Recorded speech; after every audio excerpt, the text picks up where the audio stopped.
Hello, everybody. It is Larry the GM, and I need to get my headphones on.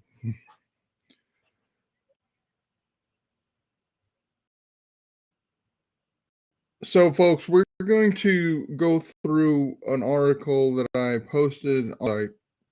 This is going to be discussing Will Abreu and basically what's the playing situation going to be when Abreu gets back. Now that Chas McCormick's in the lineup, so will Abreu and Loperfido ever start? Um, Given all the options that the team will have with Abreu and Loperfido on the team. So, just full disclosure, I'm assuming that the team will have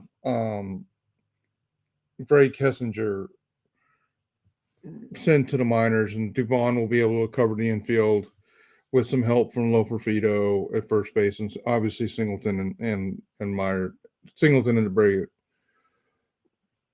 So let's get into it. Let's go down through the article. So I'm going to try to do this more and more, where I basically give you a really brief content on the site, and then we're going to put a video with it, and then ask folks to come to the YouTube channel, watch the video, and then read the article as I watch the video, or whatever way you want to do it. I'll have the article in the video. You can see it there. Okay, so as I introduce that, please join the you subscribe to the YouTube channel, guys. I've been asking for subscribers, and basically, we've been at the same number of subscribers. So I mean, let's get some subscribers. Let's build the YouTube channel. If you guys don't want the video content, I won't do it. But that's the story. So here we go. Let's talk about Abreu and Loperfido, and where this comes out is yesterday on the Sean Salisbury show. Dana Brown said some interesting things in response. Good job by Sean asking the question, like, well, what's going to happen with Abreu and the platoon players? And so what Dana Brown said is, you're only going to play if you're productive. You have to put the team first, and if you don't produce, it's going to be difficult to crack this lineup. That probably is music to the Astros fans' ears, because they don't want just the default to have Jose Abreu come back and be as unproductive as Jose Abreu was before. He also said, with regard to like how will the playing time be managed between Abreu and who's the first base, who starts at first base with Singleton. That's a Joe Espada question, but I'd say right now, John Singleton is our first baseman. That is now, I will say that Dana Brown and Joe Espada have seemed to be on the same page most of this year. You may disagree with that, but what I've heard them say are very similar things, and trying not to step on each other's toes. And so they're going into it, and part of that's based on how Singleton has performed. Now, Singleton's cooled off since his initial burst, and I think that's because he's played so much. I think it would be beneficial for him to play a little bit less, do more of a timeshare. Plus, we really need to see what Jose Abreu looks like. So what I've done with the data below, and I'm going to call this up actually on the spreadsheet. So let me show you. Over here, I pulled data for the core players we're going to be discussing here: Abreu, McCormick, Dubon, Myers, Singleton, and Loperfido. Those are the players that we're going to, we would consider first base, center field, and left field. Those 6 players, I pulled their overall data from 2023 and 2024, because if you just look at this from a 2024 basis, you're really asking for too small of a sample size. So I pulled the data from 2023, 2024. I did it by left-handed starting pitcher, right-handed starting pitcher. Then we broke down in the categories we talked about all year long: fastball dominant pitchers, breaking ball dominant pitchers, and off speed dominant pitchers. That's what this data is here. Then I also pulled data for these guys in their minor leagues. Now, I have not included the short stints that Chas McCormick and Jose Abreu will have. Jose Abreu will have. I'm not including that data because they're on an injury recovery. I don't think it's fair to throw that minor league data in. But the Singleton minor league data and the Loperfido minor league data from 23-24 again, that's going to be factored into these, and that data is getting a factor applied to it of about 80%. So I'm assuming whatever your stats were in the minor leagues, you're 80% as productive of that in the majors. And there's a reason I picked that number. That's held true for the first couple of years of Jeremy Pena. That's the number we apply there, and it really seems to be a good estimate for AAA to major league productivity. So those are the two data sets. Now, what this table right here, and this is the tables in the article, is the joining together of that data. So we put all the plate appearances together, and we factor in, okay, what do they look like versus each type of pitch. Now you will notice they've got different color codes, and I'll get to the color codes a little bit more detail in a minute. But this is, you'll see this table in the article. Spend some time with it. Understand what it's showing you. It's showing you the expected WOBA of each player versus a left-handed pitcher versus a right-handed pitcher versus different types of pitchers. And the reason for that is the Astros have a very different batting. Many of these six in particular have very different batting profiles depending on the types of pitches that they see. For example, I'll pick on Loperfido for a minute. Loperfido, even against lefties, and there's a number of plate appearances, 42 plate appearances. So he hasn't had a lot of plate appearances, even in the minors and majors together, versus lefties. Fastball dominant pitchers, he has that's a good xWOBA. Remember, average xWOBA is about 319.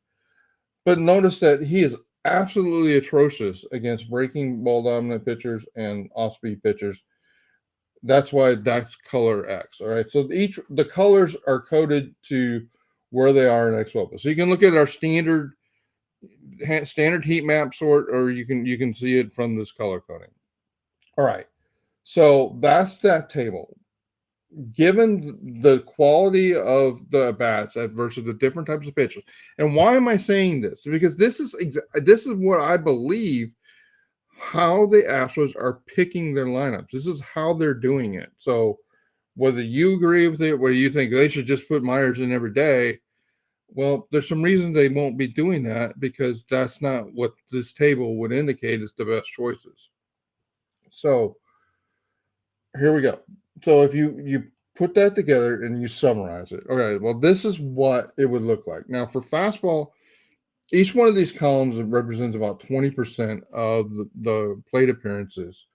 So I've got 3 columns for fastball dominant pitchers, because there's way more of those, and they throw fastballs roughly 60 to 70% of the time.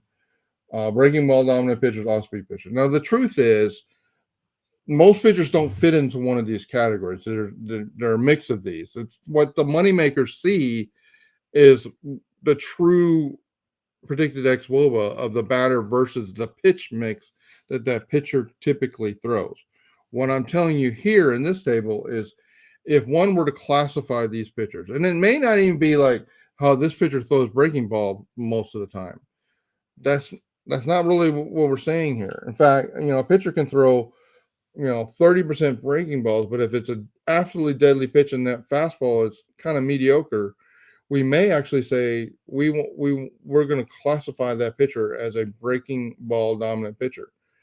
Now, it's also true that a pitcher could be one way versus a righty and another way versus a lefty, right? You could throw a different pitch mix to those two different types. It could be a completely fastball dominant right versus righties, and then a breaking pitch dominant pitcher versus lefties.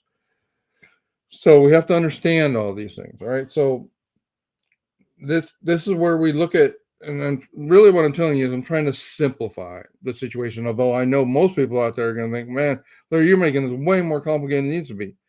I'm making it as complicated as I think the team makes it to make a decision who is batting that night. So you'll see that there's three different options for fastball dominant pitchers based on the data I just showed you. And I'm not going to get into that, but you can see the key to the table is the projected X-Wool was if there was over 450, it would be a dark red. There's no dark red, but you see McCormick is absolutely against fastballs versus left-handed pitchers. He's great, and you see. So these are the best three options. The best three. The way you line up the first baseman, the center fielder, the left fielder. Three different options for fastball dominant, and then the breaking and the off speed dominant type of pitchers. All right, so given all that, if you once you understand this table, you'll see that there is no like 100% starter all the time versus lefties, all the time versus righties, because a player like Dubon is actually far better. I mean, I can show you over here. Let me scroll back. Look down in these tables right here. Look at the off speed versus right handed pitchers.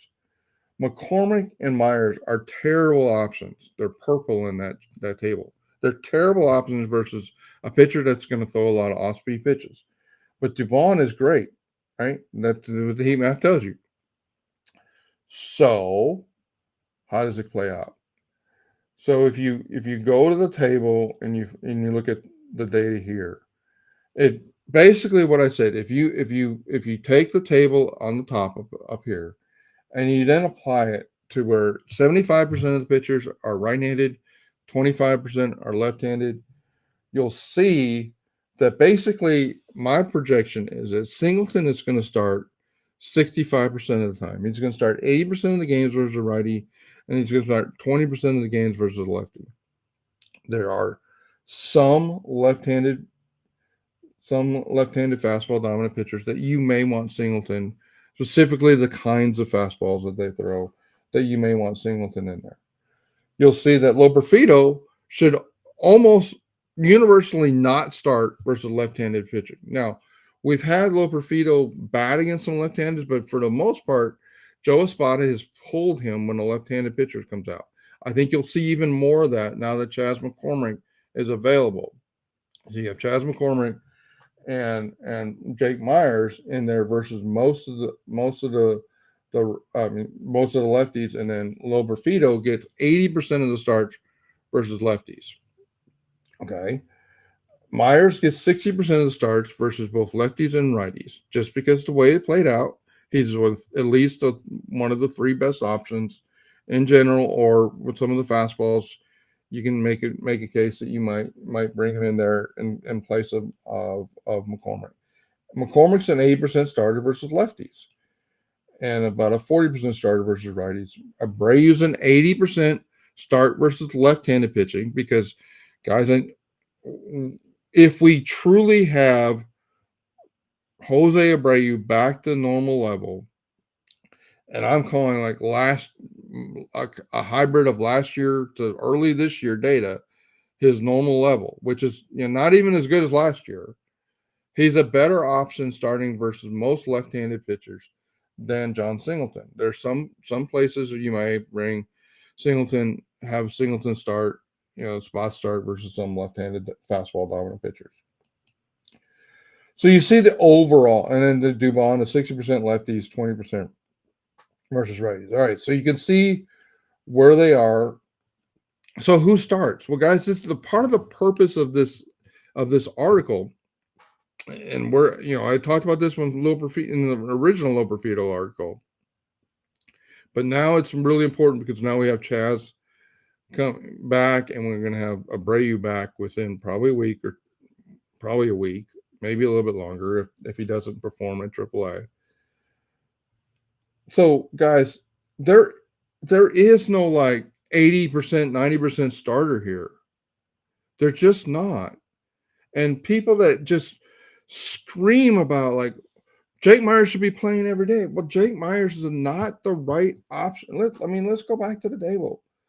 Let's look at Let's look at Jake Myers. Right, he's 317 overall versus lefties, 308. And you say, well, that's good. Well, but there are better options, and depending on the type of pitch, Jake Myers is really good at hitting fastballs. Jake Myers is not that great at hitting breaking pitches, and he's really bad at hitting off-speed pitches.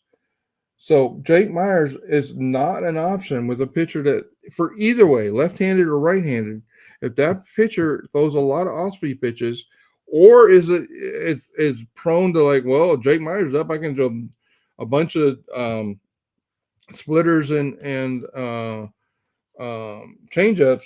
Jake Myers is not going to do well that night, and there's better options to be had. So, guys, I'm just telling you, this is not at a one size fits all. There are better options depending on the different players and depending on the different scenarios, and to spread the playing time out. Now, will the Astros actually play it out this way? I don't know.